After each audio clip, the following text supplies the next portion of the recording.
Have y'all ever picked up a manga that felt like pure bliss on every page? A manga where every panel screams originality and every line makes you feel the emotion coming from it? Well, that, my friends, is Gachiakuta in a nutshell.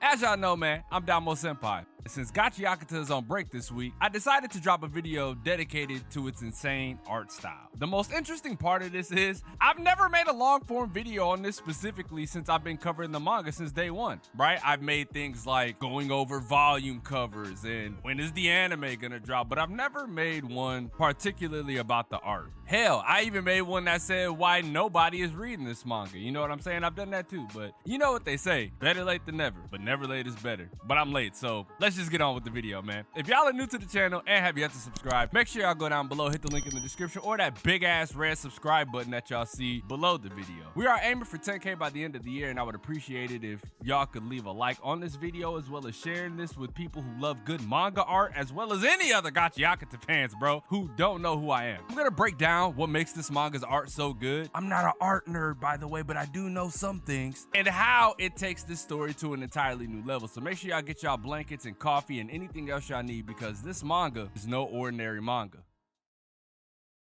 From its inception, Gachiakuta hit us with a world filled with shadows, intensity, and raw emotion. With this unique blend of street art, courtesy of Hideyoshi Ando, every detail serves a purpose, especially how it mirrors the violent, dystopian part of the world that the story takes place in. Can we technically call that dystopian? Like how the ground looks, you know, inside the pit. Can we call that dystopian? Maybe I'm using that word wrong. Make sure y'all let me know in the comment section. On one end, you have the upper class design that reeks of bigotry. And then to the slums on the other side of the border that scream oppression. Everything is drawn specifically to emotionally tell a story. And then, once you get to the ground level, you realize that this is not just an ordinary tale. The art style really tells you everything you need to know. Character design is often looked over when it comes to manga, and Gachiakuta is one where we need to talk about it. Gachi doesn't just rely on faces, right? Like pretty faces. It delivers intense, expressive characters that feel alive. Rudo, with his grimy ass look and defiant glare, isn't your typical black hair cookie cutter protagonist that you see in almost every isekai that comes out now, or the insert insanely long light novel title in this area. I don't know which one I'm gonna use, but I'm gonna use it anyway. His rough lines and darker shading under his eyes capture his background, his inner turmoils, and his rebellious nature, which to me are the standout characteristics of our protagonist. And what makes things even more fascinating is each character has very distinct, exaggerated features, from scars to wild hairstyles, making them feel instantly recognizable and unforgettable. One of those characters is Engine, who's one of the other important characters of Gachiakuta. Well, in Gachiakuta, I should say. His most recognizable feature, at least to me, is his unique tattoo design that covers almost his entire body. I think there's a secret to that, but we'll save that for a video that doesn't have anything to do with art. And then we got Ryo. Ryo's high-cut jacket and wild hair is also a defining feature of her character. A high-cut jacket revealing her holster for her gun, and her wild yet tame hair being a symbol of her dual personality. Ryo is another example of the exemplary character design that runs rampant in Gachiakuta. There's only a few manga that come close to Gachi in regards to art, one of them being Dandadan. And I've made several videos going over like a few of my gripes with Dandadan, but it's the fact that the faces are pretty much copy-paste aside from like transformations. And that is something that can factually be proven if you yourself go through the manga and see the faces. If you haven't seen it, I promise you, now that I brought it up, you won't be able to unsee it. This part of the video will probably be exciting for manga fans who only read. Okay, wait, scratch that. This part of the video will be exciting for battle action manga fans. Let's talk about the action scenes in Gachiakuta. The coolest part of this is the fact that every punch, kick, jinky usage, and body movement is heightened by Keirana's skill. Motion blurs and thick impact lines make every single hit look like it's going to burst off the page, and funny enough, there are some that actually do. Gachiakuta doesn't just show fights either. That's one of the things that I really like about this manga. It almost makes you feel the weight of each blow. The intense close-ups and rapid shifts in perspective make the action feel visceral and raw. You know, I don't use visceral often, but that's how you know I really mean this shit. For example, the fight between, I'ma just say Nelda. I hate Nerda. It's so weird. It's so hard and weird to say. The fight between Nelda and Ryo are, for all intents and purposes, the best example of this. The emotion in this fight, coupled with the thick impact lines, and just as I mentioned in the previous segments, the characters' facial details are insane in this fight. The art itself is just as descriptive as the characters. We can also go back to like the Jabber versus Rudo and Zonka fight, which was very early in the series, and even then the art was insanely compelling in regards to the details in the fight. Keiurana doesn't pull punches, no pun intended. You want to know what makes this even better? We get this style of art on a consistent basis, and that is something that I will talk about later on in the video. At the end of the day, Gachiakuta's fights are not just fights. They are artistic expressions that can easily tell the story of the characters, fighting as opposed to a lot of the slop fest that are out there in the manga scape. I see y'all. Y'all don't think I see y'all, but I see y'all.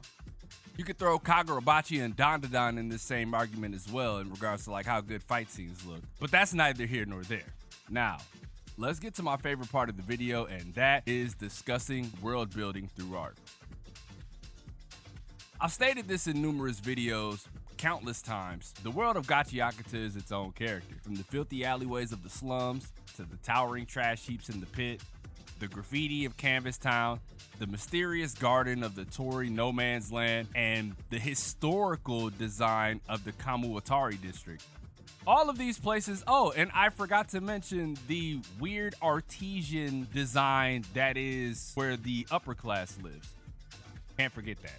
All of these places have a very distinct look to them. Very thick textures with layers of shading, and they add so much depth that it makes it feel as if you could actually touch these places. Unlike many other manga who shy away from detailed backgrounds in cities, one of the recent ones that I've seen like that was Galaxius, who gives you the wide cityscapes and stuff like that. But that's a different story for a different day.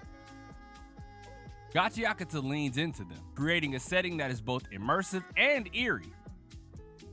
When you were introduced to the slums, and by proxy its counterpart being the other side of the gate where the upper class citizens live, you can feel the helplessness that is equated with the tribes people as they have to abide by the rules placed on them. I should say sanctions placed on them, basically.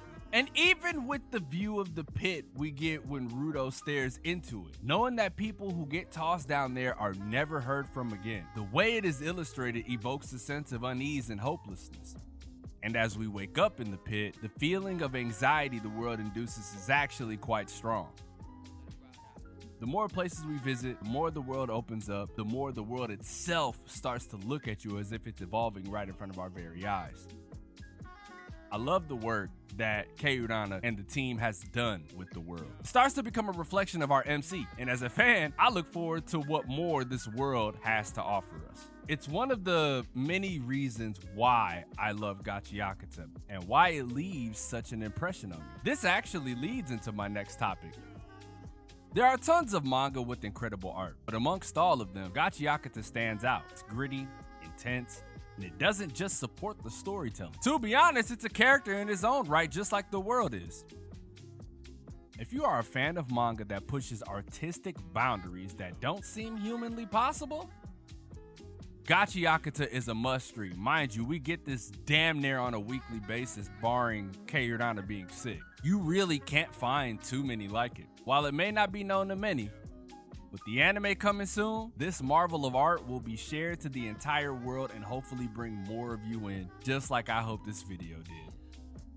Gachiakuta takes an approach to manga that few would do and even fewer would be successful at, allowing the art to tell a story not only through the world, but through all of the things that I've mentioned throughout this entire video. If you found this video to be of use, make sure y'all let me know in the comment section below. Leave a like if you enjoyed, subscribe if you're new. Not gonna lie, bro, this script took a minute to fucking write because I had to do so much research in regards to like art things so I could articulate myself and my thoughts in a much better manner. You know me, I hate sounding like I don't know what I'm talking about, so I make sure to do my due diligence and research specific things like I do for my theories for the series itself. Anyway, I'm gonna get out of here, edit this video. Y'all enjoy your morning, afternoon, or night, wherever you are. I'm DomoSenpai, and I will catch you guys in the next video.